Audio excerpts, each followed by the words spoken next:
Party secretary തന്നെ പോയി യൂണിവേഴ്സിറ്റിയിൽ പോയി ഈ സമരാഭാസത്തിന് പിന്തുണ കൊടുക്കുകയാണ്. എന്തിനാണ് കേരളത്തിലെ പോലീസ് ഈ തൊപ്പിയും വെച്ച് നടക്കുന്നത്? ഇത്രയും വലിയ വൃത്തികേട് ഇവര് കാണിച്ചിട്ട് നാണക്കേടാണ്. കേരളത്തിലെ അഭിമാനമായിരുന്നു കേരളത്തിലെ പോലീസ്. നാണക്കേടായി കേരളത്തിലെ പോലീസ് മാറിയിരിക്കുകയാണ് ഈ ഗുണ്ടകളെ നിയന്ത്രിക്കാൻ പറ്റാതെ. പ്രിയപ്പെട്ട പ്രതിപക്ഷ നേതാവ്, RSSനെതിരായ സമരം അങ്ങേക്ക് എപ്പോഴാണ് ഗുണ്ടായിസമായി തോന്നുന്നത്? RSSനെതിരായി സമരം ചെയ്യുന്നവരെ നിങ്ങൾ ഗുണ്ടായിസമായി ചിത്രീകരിച്ചാൽ ഈ രാജ്യത്ത് എവിടെയാണ് നിങ്ങൾ ജനാധിപത്യത്തിനും മതനിരപേക്ഷതയ്ക്കും വേണ്ടി ശബ്ദമുയർത്താറുള്ളത്? VD സതീശൻ RSSനെ ഭയപ്പെടുകയാണ്.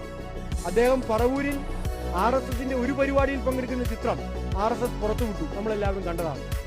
RSSന്റെ ചിഹ്നത്തിന് മുന്നിൽ, VD സവർക്കറുടെ ചിത്രത്തിന് മുന്നിൽ വിധേയനായി RSSന്റെ എല്ലാ ആശയങ്ങളും തന്റെ ശിരസിലേക്കൊന്ന് പകർന്നു തരൂ എന്ന് യാചിച്ചുകൊണ്ട് കുമ്പിട്ട് നിൽക്കുന്ന VD സതീശനെ നമ്മളെല്ലാവരും കണ്ടു.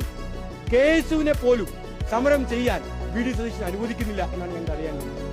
RSSനെതിരെ സമരം ചെയ്താൽ കൈകാര്യം ചെയ്യും എന്ന് KSUകാരെ VD സതീശൻ ഭീഷണിപ്പെടുത്തുകയാണ്.